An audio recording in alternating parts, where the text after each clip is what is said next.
Okay mga ropa, wala ulit script to. Meron ako ditong client na medyo may concern. Binili ko pa sa Green ko kapon. Ang iPhone 12 Pro ay may ilang makabuluhang pagbabago kumpara sa mga naunang modelo ng iPhone. Una, may 5G capability ito na nag-aalok ng mas mabilis na internet. LDT! Ano na? Yung internet namin ang bagal! Pangalawa, mas advanced ang camera system nito, kasama ang LiDAR scanner para sa mas tumpak na focus at mas magagandang night photos.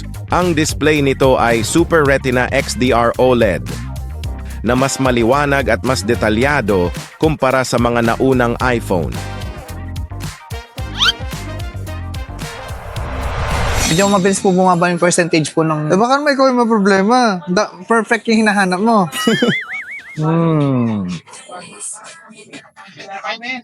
According dito is 90% pa yung health mo. Bali po, siguro po kung gagamitin ko po siya ng tuloy-tuloy, yung i-charge ko po siguro mga 5 beses po sa isang araw. I would love to buksan yung phone mo para alamin kung bakit ganun siya. Pero since kakabagnin mo lang na kakabili mo lang siya yesterday, Yes. it's almost 24 hours. Kahit pa second hand mo binili to, Opo. I would really suggest na ipawarranty mo doon kasi baka mamaya pag inopen namin to, ma-void yung personal transaction mo sa kabila. And at least cost save sa'yo. Sa ilalim ng Republic Act number 7394 o ang Consumer Act of the Philippines, may mga karapatan ang mga mamimili ukol sa warranty ng mga produkto, kabilang ang mga teknolohiya tulad ng gadgets. Kung ang isang mamimili ay makakakita ng depekto o sira sa produkto sa loob ng 24 oras mula nang bilhin ito, may karapatan silang mag-request ng pagbabalik o refund. Ang produkto ay dapat walang depekto sa oras ng pagbili at kung ito ay may sira agad-agad, Naka-open. Naka-open na kagad. may karapatan ang mamimili na humingi ng palitan o refund. Hindi, kung okay lang naman po saan kasi, kesa babalik pa ako doon sa ano, less ano pa rin, mas gastos pa rin naman yung ano. Bubuksan ko na lang. Tapos, paano pag na-find out namin na may problem nga? Gagawin namin or pawarranty mo na lang sa pinagkuhanan mo? Which is, If ever na, pwede naman pong pagawa na lang po sa date. Pagawa na lang. kano pagkakabili mo dito sa store? Actually po, nag-trade po ako ng phone, Android phone, tapos nag-add na lang po ako ng cash. Do you mind sabihin sa akin kung anong model ng Android phone yan? Xiaomi po. Xiaomi, anong model? Note 13 Pro 5G po. Xiaomi Note 13 Pro 5G. Yes po. Trade-in sa iPhone 12 Pro. Magkano yung dinagdag mo? 12K po. 12,000. I think yung unang release nito is around 50,000. Naalala mo pa ba kailan na-release ang iPhone 12 Pro? Anong petsa? 2020 po ata. October 23. 2020. Ang galing mo 12 Pro ay naglalaro ng 20 hanggang 23,000 pesos yung second hand. So, in-estimate, kapalit nung Xiaomi is 21,000. So, ikaw tatanungin kung magkano gusto mo. Kung sakaling magagawa ko tong problema mo. Mga 2.5. 2,500. What about, let's meet a little bit halfway to 650. 650 po. Kasama na pa yung labor mo. Oh, Okay lang po. good saan? Opo. Are we deal?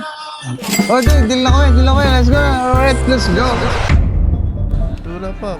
Ano to? Shoot ko ba to? Shoot mo na to. Na-inopen ko siya.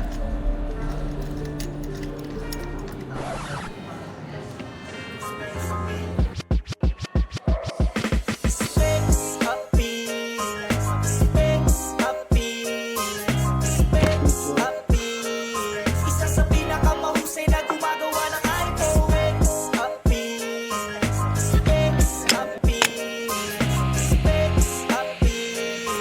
Pinagkakatiwalaan kung usapan lang ay iPhone. Sumasakit na ba sintido mo? Sa kakaisip kung saan papaayos sipin mo?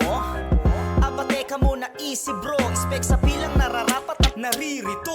Di ka magsisisi dito sa pagpili mo. Ano mang sira ng iyong sipi, mafi-fix nito. Hindi ka dapat mangamba at malito. Lahat ng pyesa ay bagong-bagong mabibili mo. Mapa LCD, battery o miskin na reformat. Excuse me, sire? Sire? Ito ang battery. Okay? Ito yung OLED display, which is a term nating mga Pinoy as LCD. Ito yung camera. Siya na pala si Mark, yung videographer ko. Ako si Jerome at girlfriend mo. Ngayon, ito yung connection ng battery. Ito yung nagbibigay ng supply sa motherboard. May papakita ako sa'yo. Medyo zoom in mo ng konti. Ito, medyo ano to eh. Para makita yung... Exclusive. Ito yung reason kung bakit madaya yung lumalabas sa battery health mo. Tatanggalin ko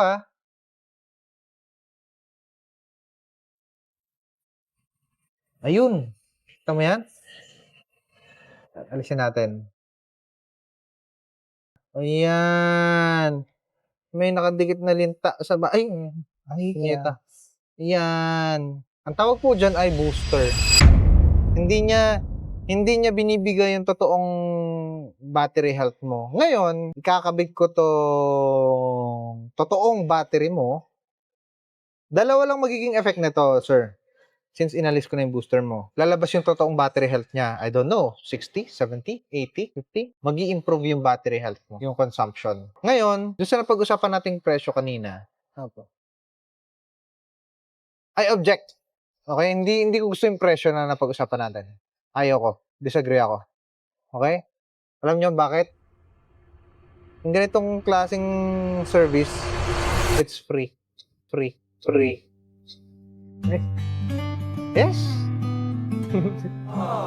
It's free. Ngayon, wala kang mabayaran. Okay? Okay na yan. Okay, go. Do the honor. Yan ang totoong health niya. 93. Paano smile na ng walang nilabas ng pera? Napaka-thankful ko po. Na ganun po pala yung... Okay. So, paano? We're good. Yes po. The best po talaga. The best. Kakabit ko na. Walang bayad to.